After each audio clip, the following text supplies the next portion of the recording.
Welcome to the Slop Temple. We pray this video helps. You'll begin by opening Control Center so you can immediately see the rotation lock. Swipe down from the top right corner on Face ID iPhones or swipe up from the bottom on Home button models. Once done, look for the padlock with a circular arrow. That's rotation lock. Make sure the screen is active and the phone isn't asleep because Control Center won't show when locked.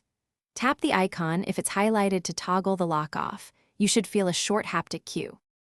Next, confirm that rotation is working across apps and system settings. Open an app like Photos or Safari, then tilt the phone to landscape. The content should rotate if rotation lock is off. If it doesn't, go to Settings, Display and Brightness, and ensure View is set to default so zoomed mode won't prevent rotation. Also double-check accessibility settings for any display orientation overrides. If rotation worked in one app but not another, that app may not support landscape. To finish, perform a quick restart if rotation still isn't responding.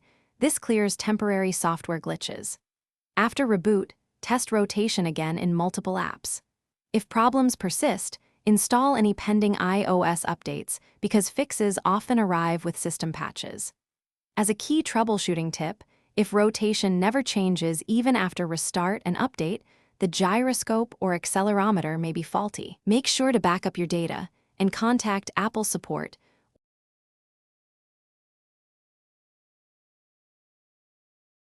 Thanks for watching. Consider subscribing if we helped you.